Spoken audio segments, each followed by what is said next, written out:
Welcome to Sports Quotes and Facts Untold. Today I'm joined by Jordan Ive, who is the Sandhurst Town manager. It's safe to say, Jordan, that you had quite a crazy season last year. Definitely ended that way, yes. Yeah. So Sandhurst Town, due to a fixture pile-up, had to play 13 games in just 25 days, with 7 in 10 as well. But somehow, amazingly, Jordan, you were, despite all that, you were promoted from the Combined Counties League Division 1. Is it the most hectic thing you've ever experienced in football? Most definitely, yes. The schedule was intense, and I think 1 week it was 6 games in 7 days. We went Saturday, Monday, Tuesday, Wednesday, Thursday, Saturday. So the Friday off that week was very much needed for everyone. So the league you were in is level in 9 and 10, and just to go back to the start, Jordan, of how it occurred, what was the reason for all those games to be condensed in that way? When did your game start to get postponed in the season? So we obviously weather. So there were many away games, and there was 2 or 3 home games that were called off due to that bad weather we had on 1 or 2 occasions. Also, our team we groundshare with Bracknell Town had a run in within the FA Cup that they got to the first round proper against Ipswich. So that obviously took priority at the time, which again took over some of our home fixtures that had to be rescheduled. So yeah, it was a couple of things that made our schedule towards the end of the season pile up. Yeah, and as you looked at the fixture list, Jordan, was there an element of panic, or was it something that you sort of thrived off, thinking we've got a real challenge on our hands now? Because obviously you were going for a promotion as well. Yeah, no, of course it was. It was one that the league wasn't always easy to contact in regards to not all the fixtures being fixtured in and scheduled at the time. So it was we were on their case a hell of a lot, to be honest, in regards to getting the fixtures in. So it was like playing it by ear most days, most weeks, regarding when we're going to get these games in. Yeah, that was tough, to be honest. But then it was just a case of, right, we need to get these games done. If we don't get these games done, we can't see any points from these fixtures, which would obviously not allow us to go on and win the league like we did. So we had to just get on with it. And just to put it into context for the people watching, I mean, you had a game on the 4th, the 6th, the 8th, the 10th, then the 13th and the 15th. Then there was the 17th, the 18th, the 19th, the 20th, then the 22nd, the 27th and the 29th. I mean, when the month started, Jordan, how did you sort of mentally prepare for that yourself in terms of gearing the team up for that? Look, we're our squad's made up of majority of young lads and college students. So these boys, of course, wanted to play every day. They would play football every day if they had the choice anyway. So yeah, it suited some of these guys. And so in regards to myself, it was one like, look, take it a game at a time. See who gets through these games.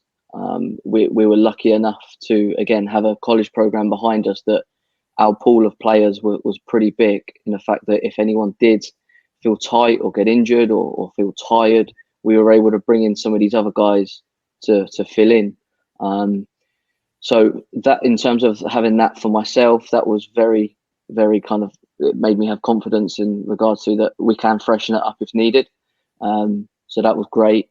However, the stress of making sure these fixtures were fixtured in and making sure that the boys knew where they had to be kind of every day as such, or every other day, it was intense, and it was a period of time where it was not off my phone, as you could imagine, and it was making sure that everyone knew where to be on what day and meet times, and making sure that, you know, games were kept on in the end.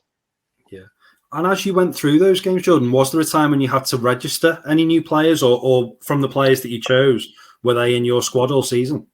Yeah, not all season. I mean, I kind of took on the role the last 18 to 20 games of the season. So when I come in, there were there was a little bit of a mix-up in some of the boys that played for the previous managers kind of moved on elsewhere, or we brought in, let's say, 3 or 4 other external lads that were a little bit older, probably around 22, 23, that were around these 16, 17, 18-year-olds that just helped settle the ship. So I would say mostly towards the start of my period of doing it, and then the run-in towards the end was, I don't remember signing any extras, to be honest. And you say that you were able to manage the team and rotate a little bit. What was the physical toll like on the players? Because obviously you said that a lot of them were young lads, and when you're that age, you do just want to play all the time. But people watching who've played 5-a-side, you'll play 5-a-side, and the next morning when you wake up, you're a bit sore. So what was the physical toll like? Yeah, it was tough. So just a little bit of background: the majority of the squad, again, is made up of college boys within our college program here. So these guys would play, for example, on an evening, or say the Monday of the week that was quite busy for us, would then get up the next morning of getting in at about 11 p.m. or so, and then go into education with our education provider.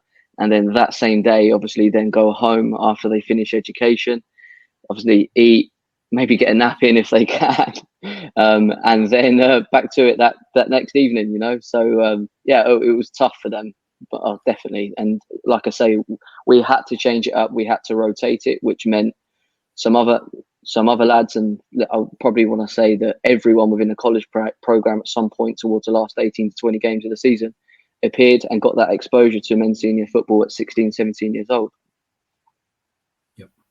And obviously, Jordan, even Pep Guardiola and Manchester City would struggle with such a schedule, but they've got all the facilities, they've got they don't have other commitments when they're in the season. That is their main job. Obviously, they've got family and they've got lives outside of football, but you've got the other elements as well. Was that, and what, in terms of facilities, Jordan, how were you able to sort of conduct training, and for you personally as a manager to look ahead to, the opposition? How difficult was that to actually prepare for each game? Yeah, I'm currently here at the club, so our first team ground is literally from yesterday or this morning. The 3G's been laid, so we didn't have that towards the back end of last year. So with the ground sharing of Bracknell and the pitch state due to the weather and how much it got played on, we wasn't allowed to train on that. Our college program is based over in Bracknell, so at our college base in Bracknell, we have a training ground. So our campus fields, we were able to train on that. However, when we ended up playing most days, it was right. Some of these lads just need to learn on the job and play in the games. And we were lucky enough, obviously, videoing the games. So it was quite a quick turnaround in the sense that we were clipping videos and finding some footage, but in the daytime when they did get that spare hour or two after college while they were eating or whatever they were doing, these boys were able to kind of watch back footage from the next day, from the day before, or say 2 games before, and just kind of we were able to touch up on a few things, kind of what we wanted and what needed to be changed through that way in the end of the season. Yeah. What was the mental toll like, Jordan? Because obviously, you've said that a lot of the lads have got education, so they've got that commitment. And I assume that some of the other players have jobs or things like that. So what was it like just in terms of, especially that time period when you had sort of a game every day in those 4 to 5 days? What was that like to keep going? Because it must have been very draining. Yeah, no, for sure. It absolutely was. I mean, I say this, and I think everybody understands when I do say it. It was a case of Saturday on that week that we spoke about, and you mentioned we won, so motivation was high. On the Monday, we won 4-0 against a team in the playoffs, so that was a huge boost to the boys because it gave a little belief that, hold on a minute, we can do this. And then the Tuesday, Wednesday, and Thursday, we won 1-0. On the Tuesday, Wednesday, and Thursday. So these were games where you could see physically and mentally we were tired. And of course, if we're winning, I don't really want to change the squad. We don't really want to change the squad because the boys are doing something really well. So again, with that rotation, players were still tired, mentally tired. You could see fatigue was there definitely. But 2 of the games out of the 3 that we won 1-0, we scored quite late on.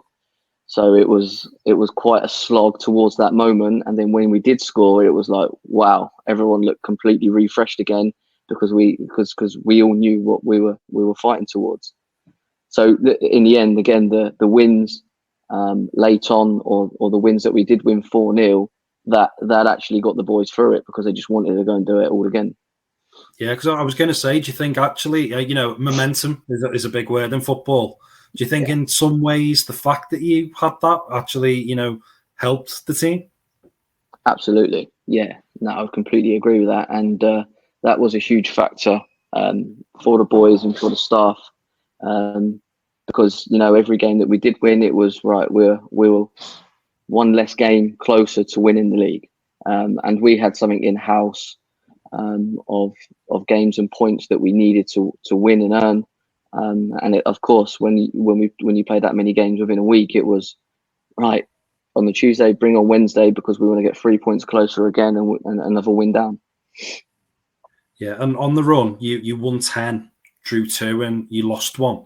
The defeat actually came on quite early in the run. What was that like in terms of losing the game and then knowing what was to come? Was that quite a hairy moment where you're a bit concerned that this is going to be a tough road? Yes, and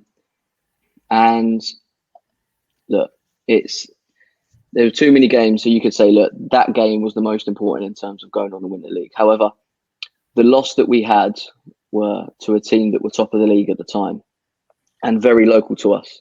And I think they were in first position and we were in second or third due to not playing the same amount of games as them. So we played them at home, went 1-0 up early on. They ended up winning the game. I hated it at a time, but I thank them now because they celebrated on the pitch and within the ROA changing room that they'd won the league. Because they'd beaten us and everybody knew that if we were to win our games in hand, we would push on and win the league. So we reminded the boys of how they celebrated and the feeling of losing that game against the opposition that were top of the league at the time on many occasions on the games running up towards the end of the season. And again, we absolutely reminded the boys of that every single time, and they did not want that feeling again. And I'm sure, Jordan, as a manager, you're always thinking about ways that the team can come together, and team bonding is so important in football. But I guess that adversity probably bonded the team like no way imaginable. Absolutely, yeah. And like I say, it was these guys do again, the majority of the boys do education with each other daily, right? So these guys have built good friendships. They trust each other. They get on really well. And then the 4 or 5 external lads that I did bring in, they were, again, 22, 23. So they were able to kind of socialize with the boys and make themselves comfortable straight away and make sure that the younger lads from college, the 16, 17-year-olds, had a little bit of confidence as well, because we were in a position, and especially throughout that week, we were winning games, and some of these boys didn't kind of understand and realize what they were actually doing and achieving, Yeah. And what was it like, Jordan, when I know that you won the league with 1 or 2 games to spare? What was that feeling like when you did get it over the line? Yeah, it was huge. That was the week after the 6 games in 7 days, and it was the team that beat us actually played the same evening as us, and if we won, which we did, and they dropped points against one of the teams that finished off in the playoffs, then we would have won the league that evening, and thankfully it went that way, and the weight off the shoulders and the relief was huge after that final whistle went at their game, because it secured us winning the league, which was excellent. Yeah. And obviously the story was shared on social media, and it's just incredible. What was the reaction like? And I even saw that you were featured in The Guardian. What was that like to be famous for it? Yeah, I didn't expect it that early on, and some of the boys, even with ITV, we had a 2-3 minute spell on their news, I don't remember what day it was on now, but some of these 16, 17-year-old lads that are just starting their journeys and careers within the non-league system, they didn't expect to get interviewed straight away and then see their faces on ITV, you know, especially at not a level of step 6 last year, most definitely. Yeah. And as I mentioned before, you know, we saw Man City win the treble. They were on holiday. They've been able to chill out.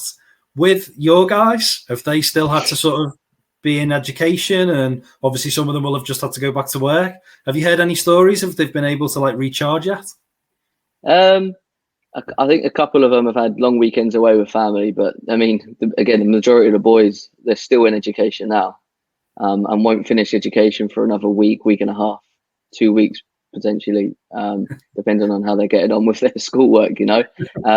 But there's some of the external lads and the older boys, I know definitely needed some time away. So I know some of these guys have done it, and we're into our 3rd week of pre-season now. So as you can imagine of how it ended, everyone's returned kind of absolutely buzzing and raring to go again. I know that sometimes, you know, even like League One and League Two clubs, there's sometimes quite a high turnover of players. Obviously, we talked about the team bonding. You've just won the league. Is your hope that you can keep a lot of the lads together? Yeah. So we take on international students on our college program, and as part of a separate program as well. So our actual captain last year was American, Gus. Gus is not returning with us, unfortunately. So we've lost Gus, and 2 of the lads that were second years within our program are 50-50 at the moment. I'm going to say they're exploring elsewhere, maybe a league or 2 higher. But I think they're the only 3 that we potentially may lose. However, as you could imagine, with being on the news and winning the league, we've had a lot of interest for other players that want to come and be around and be involved, especially that our home stadium pitch now moved to 3G. It's something that has attracted a lot of people, you know. So it's been quite nice in the sense that we've had some other players come in and try out and trial. But no, we've kept 85-90% of the squad from last year. And at that level, for new players, you know, you've obviously got that sort of hub of players that you can utilise. But elsewhere, do you use friendlies to check out new players? How do you go about it? Is it just sort of trials, as we know? Yeah, we've trained twice a week. Again, we'll train tonight. We train Tuesday.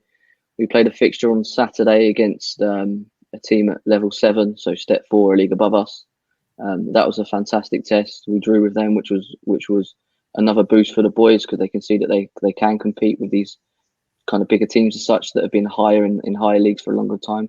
And then these guys have attended training. We've had 2 pre-season friendlies so far and an in-house game. So these guys, extra guys that have attended, have had an opportunity to kind of showcase himself within the training environment and matches. So yeah, they've had it's been great for them. Yeah, and just from a personal point of view and for the club, Jordan, what is the aim for next season? Is it to consolidate in a new league, or do you think that, you know, you're good enough to go higher than that? Yeah. So I know these college boys. I know these young lads' potential. Some of these guys within our college program and that finished the season with Sandhurst have come out some academy systems. So we've had a lad in our college program that got released at Chelsea at 16s, a lad at Reading, a lad at Wimbledon. So some of these guys are special talent, you know, and their potential can be endless. So the goal will absolutely be try and push. I think everyone at this point in the season are right. Look, we want to try and get as high as we can and try and push for promotion. That's absolutely what we will be doing. That's from the boys, especially. They want to do it all again. They want to experience playing against some of these bigger teams and teams that again have been from step 5, level 7. Did you say? Level 8, I think. Level 8, yeah, level 8 for last season as well. So yeah, these guys are excited. So we've not sat down kind of as a final group yet, but I have spoken to the lads that finished last year, and absolutely they want to go for it. And especially that we appear in the FA Cup this year and the FA Vars. We've got a lot of football in our hands, you know, and we just want to compete to our maximum and make sure that we're again showcasing ourselves in the best way that we can, and giving these guys opportunities, you know.